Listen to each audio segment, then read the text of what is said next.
Speech-language therapy or speech therapy is a type of treatment for children and adults with communication and/or swallowing disorders. Communication and/or swallowing disorders can be associated with conditions such as cleft lip and palate, intellectual impairment, stroke, head injury, and autism spectrum disorder.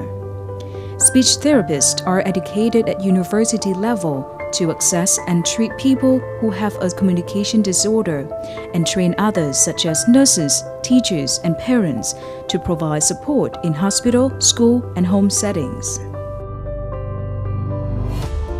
In developed countries, communication and swallowing disorders occur in about 1 in 7 people at some point in their lifespan. With a population of over 90 million and special history, communication and swallowing disorders can be expected to affect about 13 million people in Vietnam. Aiming to contribute to the development of speech therapy in Vietnam, for the last 9 months, Averil Ivey, a speech therapist from Australia, has come and worked at the Training and Development Center for Special Education, Hanoi National University of Education.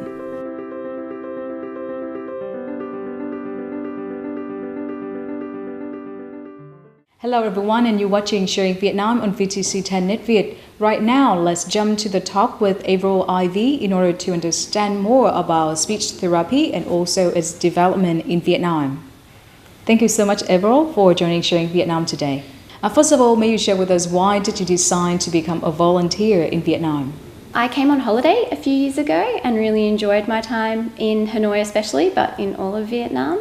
I was also kind of at a stage in my career where I wanted a new challenge. I'd been working for about 6 years, and so I felt that I had something to bring to a country that was still developing the profession.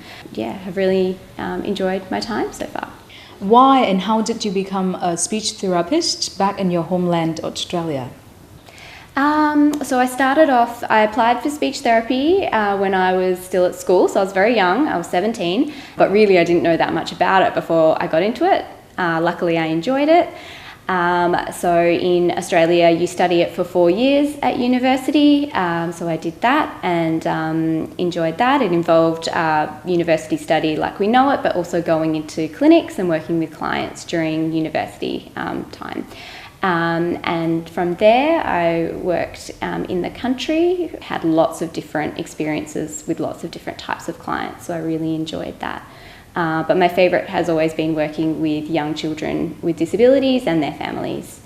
Speech therapy is something new in Vietnam, so in order to help our audience understand better about this idea, may you share with us what does speech therapy do and how does it help people in need? Started about 40 years ago with people just doing what they can, even though they had no specific training, and then it turned into degrees.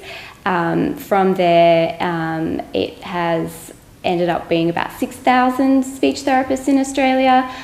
So compared to Vietnam, which only has about 33, that's quite a big difference. It's still developing there as well. But in Australia, speech therapists are employed in schools and in special needs schools as well as mainstream schools, hospitals, and also kindergartens and private clinics as well as government-run clinics. And usually it's quite often for free for clients. So speech therapists cover 2 main areas, communication and also swallowing difficulties. It might be children with pronunciation difficulties, children who are late to talk, have problem putting sentences together, stuttering, or children who have disabilities and haven't developed language at all. And also adults who have had neurological issues, so maybe a stroke or a brain injury, and then have speech and language or swallowing difficulties from that. So there is a huge range of what speech therapists help people with, but their general goal is to help improve independence and quality of life for our clients. What have you done in the last 9 months in Vietnam to help develop the skills for special need teachers? In that time, I've been doing workshops for the teachers. So we've been looking at how to assess children and looking at how to treat speech and language difficulties in children. So yeah, that's included workshops, but also like one-on-one kind of mentoring sessions, watching their sessions with children and helping them create goals, and also looking at different strategies to help them target speech and language goals in their sessions. At the moment, we're learning about how to help through play, so helping children learn through play, and that's been lots of fun to teach. Being aware of the need of speech therapists in Vietnam, since 2008, Chinh Foundation, a non-profit, non-governmental organization of Australia, has started to work with Phạm Ngọc Thạch University of Medicine, Ho Chi Minh City, to train the very first professional speech therapists for Vietnam.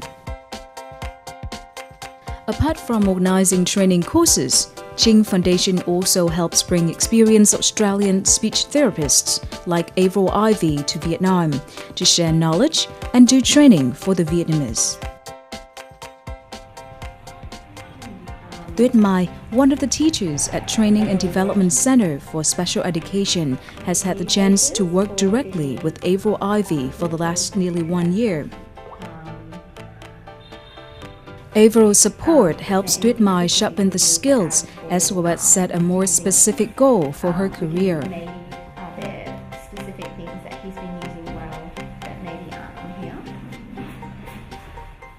Ngay từ hồi học đại học cũng như là sau khi ra trường một thời gian ấy, thì mình cũng đã có những cái đề tài, những cái nghiên cứu nhỏ của bản thân về vấn đề ngôn ngữ và giao tiếp, các kỹ năng xã hội của trẻ, đặc biệt là trẻ tự kỷ. Nhưng mà suốt cái quãng thời gian đó thì nó chỉ giống như kiểu là những cái nhỏ lẻ thôi, và mình chưa có một cái định hướng rõ ràng gì về cái việc phát triển sự nghiệp của mình sau này như thế nào. Và đến khoảng 1 năm trước thì bạn Averil bạn bắt đầu tình nguyện làm tình nguyện viên ở trung tâm mình. Thì đó giống như một chính thức, một cái mốc mà mình đặt chân theo cái lĩnh vực này. Bạn ấy mang đến cho trung tâm mình với những cái kiến thức, những cái kỹ năng mà trước đây thì mình nghĩ là mình chưa hệ thống được.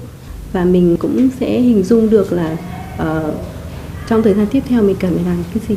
Cho đến bây giờ, mặc dù nó chưa phải là thực sự là chuyên sâu chuyên nghiệp, nhưng mà mình nghĩ là mình đã thứ nhất là ban đầu biết là với một đứa trẻ thì mình cần đánh giá ban đầu của nó như thế nào, nhận định được những cái khó khăn ban đầu của trẻ như thế nào. Sau đó thì mình lựa chọn những cái mục tiêu phù hợp, những cái kỹ thuật, những cái biện pháp và lập một cái chương trình cho trẻ, trị liệu về ngôn ngữ, giao tiếp cho trẻ một cách phù hợp.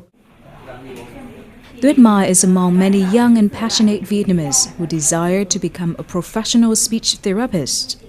Despite being a new profession, speech therapy is a useful and potential field in Vietnam. In your opinion, what should be done in order to help speech therapy develop better? So as I was saying, there's only 33 speech therapists in Vietnam at the moment, so it would be great to see more being trained. At the moment, you can only study speech therapy in Ho Chi Minh City, so it would be great to see courses start up in Hanoi and in the centre. It would also be great to see them being employed in early intervention areas, so centres like this centre, but also in mainstream kindergartens and in special needs schools. It's really important to know that treating speech and language difficulties early, before the age of 7, is the most important time. Once they get a little bit older, it becomes a little bit harder to treat, and those problems they tend to go into adulthoods. Also, as I was talking about play before, Vietnam has a really great, really dedicated teachers and some really great understanding of early intervention, but learning through play is a really new idea in Vietnam. So even though when people go to speech therapists, what we do might look like we're just playing, it's actually a really important way for children to learn, learning about problem solving, learning language, learning social skills. I think another thing that needs to develop in Vietnam is people's understanding of how important play is for children. What is your plans for the next 9 months working at the Training and Development Center for Special Education in order to help teachers at this center and also patients to get better treatment and also assistance? So a few of the targets I have by the time I leave will be developing an assessment of language skills in Vietnamese and looking at what the normal development of the Vietnamese language looks like for children who speak Vietnamese. At the moment we're not quite sure, and we've been using English examples and then don't always match up. So looking at being able to create something specific to Vietnam so that children are able to be identified as having speech and language difficulties earlier. Another thing I'll be looking at is developing alternate communication options for children who aren't able to communicate their basic needs, but also aren't able to communicate their ideas and opinions. Looking at things like picture cards, communication books, and even iPad apps that speak for the children. And we'll also be supervising speech therapy students from the Pham Ngoc Thach University speech therapy course starting next week. So that's another thing that'll be really exciting to work on, is training the next round of speech therapists for Vietnam. Earlier in the talk, you said that you want to change and you wanted something more challenging when you decided to become a volunteer in Vietnam. After 9 months, do you think that everything has been challenging enough? Well, it's definitely a different kind of challenge to the one that I had been doing. So even if it's not very, very difficult, it's still something new and different. So that's great. I've had a really great lot of colleagues here. They're so lovely and welcoming and have done a great job of listening to what I say and trying to help me understand how things work in Vietnam as well. So from that perspective, I've had it really easy, and people have been really easy to work with and great fun to work with.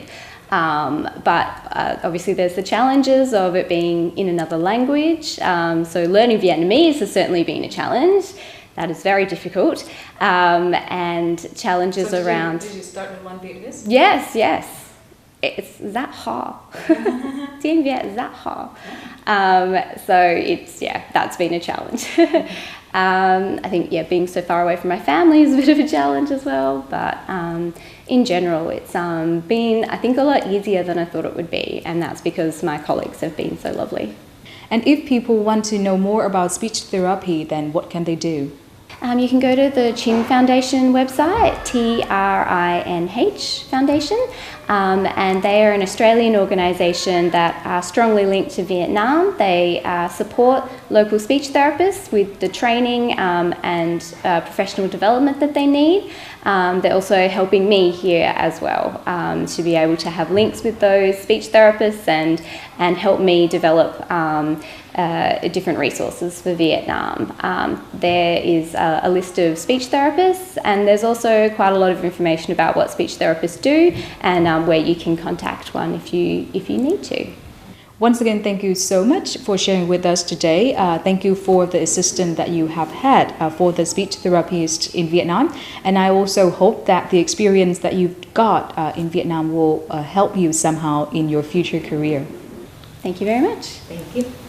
That's all we have for Sharing Vietnam today. Thank you so much for watching us. And if you have any questions or recommendation, please email to sharingvietnam@netvietTV.net. Thank you for watching and see you next time.